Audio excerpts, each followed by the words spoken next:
Hello everyone. आज हम Indian constitution and polity की जो है फर्स्ट लेक्चर है वहाँ से स्टार्ट कर रहे हैं। फर्स्ट टॉपिक जो है हिस्टोरिकल बैकग्राउंड, अंडरपिनिंग या फिर legal history of Indian constitution. तो हिस्टोरिकल बैकग्राउंड में क्या क्या आता है इसमें हम ओवरव्यू देखेंगे, और जो नेक्स्ट वीडियो होगी उसमें हम रेगुलेटिंग एक्ट 1773 से स्टार्ट करेंगे।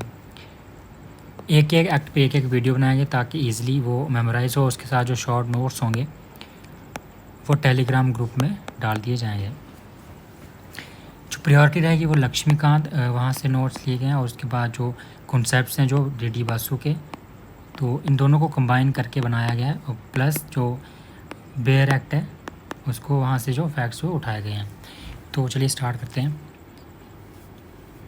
1600 में जो ईस्ट इंडिया कंपनी बनाई जाती है, और उसको जो ट्रेडिंग राइट्स होते हैं, इंडिया में जो ट्रेड करने के जो एक्सक्लूसिव राइट्स होते हैं, चार्टर के अंडर एलिजाबेथ वन के द्वारा दिए जाते हैं।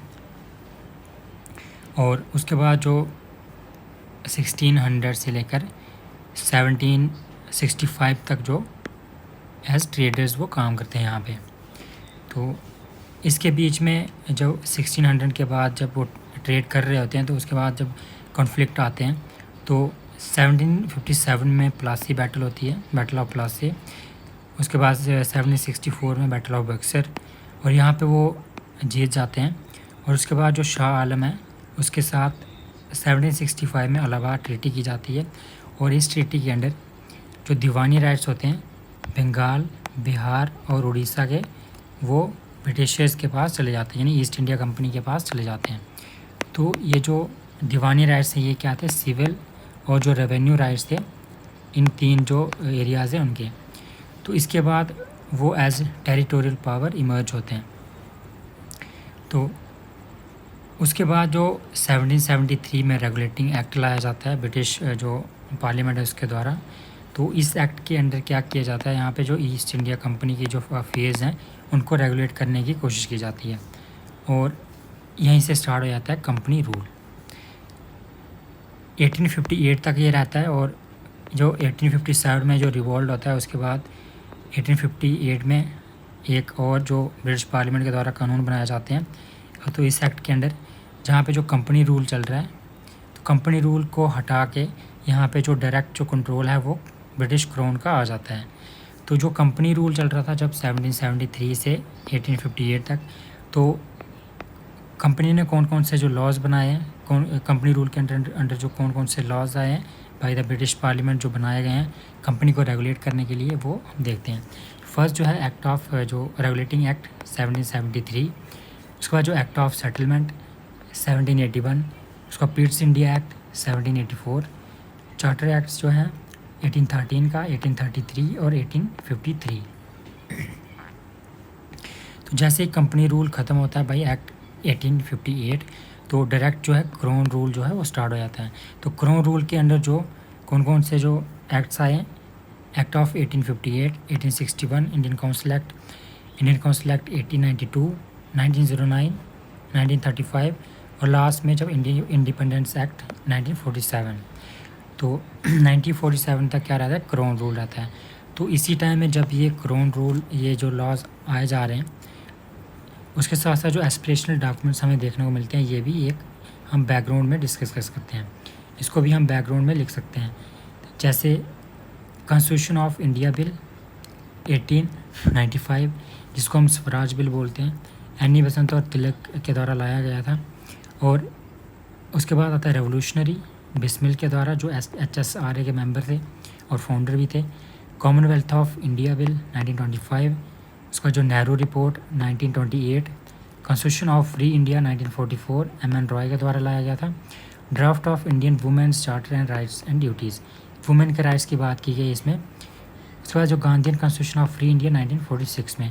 तो ये सारे जो एस्पिरेशनल डॉक्यूमेंट्स थे बाय जो फ्रीडम फाइटर्स थे, जो इसका भी इम्पैक्ट रहा है किस पे, जो ब्रिटिश पार्लियामेंट के द्वारा जो कानून पास किए जाते हैं अंडर क्राउन रूल, तो इसका इम्पैक्ट भी इन पे रहा है। और ये इनका जो कलेक्टिव जो इम्पैक्ट है, जैसे क्राउन रूल, एस्पिरेशनल डॉक्यूमेंट्स और उसके बाद जो कंपनी रूल है, तो ये सारे जो तीनों का जो कलेक्टिव जो इम्पैक्ट रहा है कॉन्स्टिट्यूएंट असेंबली पे।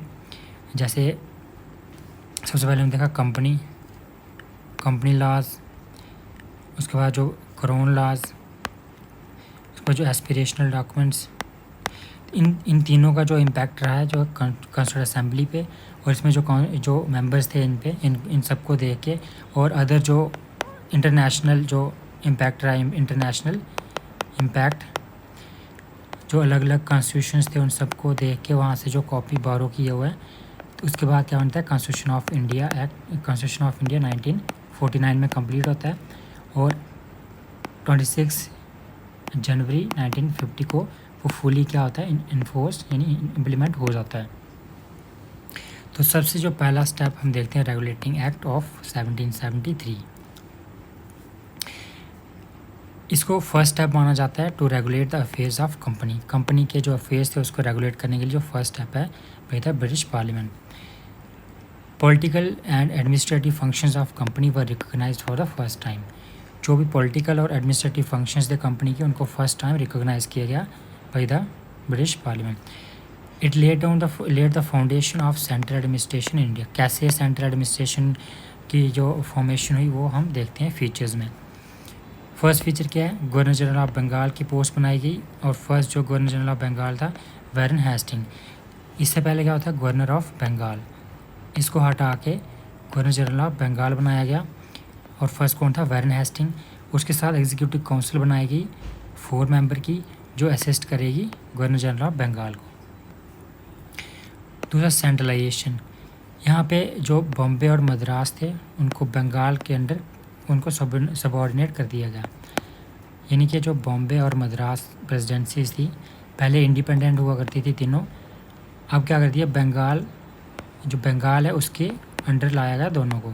तो यहाँ पे क्या देखा जा सकता है कि सबऑर्डिनेशन हो रहा है, सेंट्रलाइजेशन हम इसको बोल सकते हैं। उसके बाद जुडिशरी में सुप्रीम कोर्ट इस्टेब्लिश किया गया कोलकाता में, और इसमें एक जो CGI और 3 अदर जजेस थे। जो फर्स्ट जो CGI था एलिजा एम्फे।